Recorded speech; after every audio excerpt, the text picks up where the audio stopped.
कामिनी नाम की औरत से शादी कर लेता है। 20 साल बाद गोपाल ने पूछा, कहो सावित्री, कैसी हो? मेरी रूपा के होते मुझे क्या दुख हो सकता है सेठ?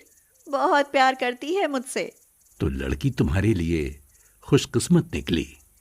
रूपा तो ऐसी भाग्यशाली लड़की है सेठ कि जो उसे देख ले उसी की किस्मत चमक उठे।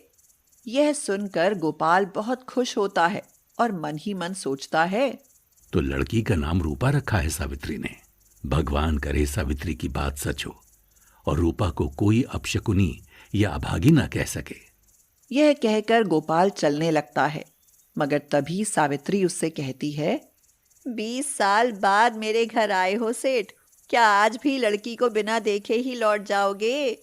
अच्छा, मैं चलता हूं, मुझे आज कोई बहुत जरूरी काम करना है, पर मैं एक दिन रूपा को देखने जरूर आऊंगा।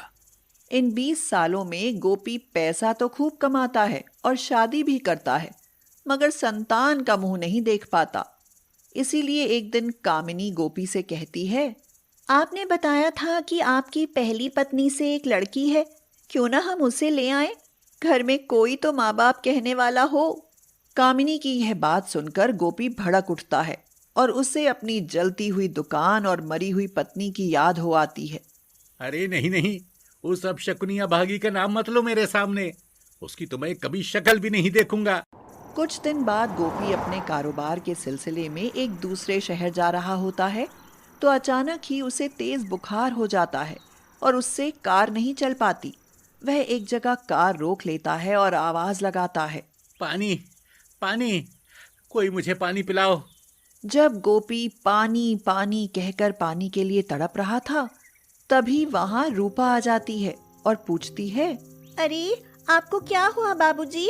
अरे राम, आपको तो बहुत तेज बुखार है। क्या तुम मुझे 2 घूंट पानी पिला सकती हो बेटी? यहाँ पास में ही मेरा घर है, आप मेरे साथ वहाँ चलिए। गोपी हिचकिचाते हुए बोला, पर वर कुछ नहीं बाबूजी, आइए। यह कहकर रूपा गोपी को सहारा देकर उठाती है और उसे अपने घर ले आती है। घर आकर उसे पानी पिलाती है और उसके माथे पर जंगली औषधि का लेप लगाती है। फिर कुछ ही समय में गोपी ठीक हो जाता है और वह रूपा को देखकर मन ही मन सोचता है, कितनी सुंदर और गुणवती लड़की है, देवी जैसा रूप और देवी जैसा प्रताप। जैसे ही इसने मेरे माथे को छुआ, बुखार तो समझो गायब ही हो गया। क्या सोच रहे हो बाबूजी? तुम्हारे बारे में सोच रहा हूँ। क्या तुम ये जंगल छोड़कर हमारे घर नहीं रह सकती? हमारी कोई संतान नहीं और दौलत बेशुमार है, तुम राजकुमारी की तरह रहोगी। यह सुनकर सावित्री कहती है, रूपा मेरे पास किसी की अमानत है सेठ, इसीलिए इसे मैं कहीं नहीं भेज सकती। पर ये मुझे मेरे घर तक छोड़कर आ ही सकती है, 1-2 दिन में वापस छोड़ आऊंगा। पर एक अनजान आदमी के साथ भेजने में डर भी तो लगता है, कहीं। अगर तुम ऐसा समझती हो तो तुम भी साथ चलो, मैं तो बस इसे अपनी पत्नी से मिलाना चाहता हूँ। गोपी के यह कहने पर सावित्री रूपा को अकेले ही गोपी के साथ भेज देती है। जाते समय गोपी उसे अपना नाम और पूरा पता देकर जाता है। फिर इसके अगले ही दिन गोपाल सावित्री से मिलने आता है और कहता है, सावित्री, रूपा कहाँ है? आज तो मैं उससे मिलकर ही जाऊंगा। पर वह तो यहाँ नहीं है सेठ, वह तो गोपी सेठ के साथ उनके घर गई है। गोपी का नाम सुनते ही गोपाल के तन बदन में अचानक ही खुशी की लहर सी दौड़ जाती है और उसे अपने दोस्त गोपी की याद आ जाती है। कौन गोपी सेठ? पास के शहर में रहता है, यह रहा उसका पता। क्या तुम उसे जानते हो सेठ? हाँ, एक गोपी सेठ को जानता हूं मैं। यह कहकर गोपाल सावित्री से गोपी का पता लेकर शहर चला जाता है और जब उस पते पर पहुंचता है तो सामने सचमुच अपने दोस्त को पाता है। उस समय गोपी के घर में जश्न का माहौल था। गोपी जैसे ही गोपाल को देखता है वह हैरान रह जाता है और पूछता है, अरे गोपाल, तुम्हें यहाँ का पता कैसे मिला? बस मिल गया, 20 साल में आखिर तुम्हें ढूंढ ही लिया मैंने।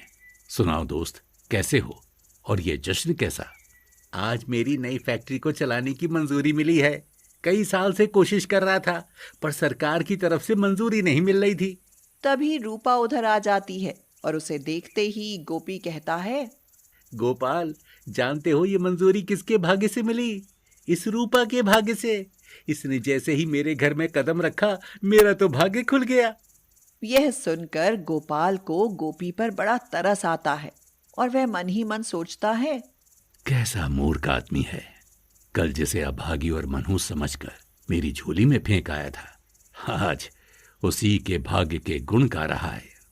अरे, क्या सोचने लगे दोस्त?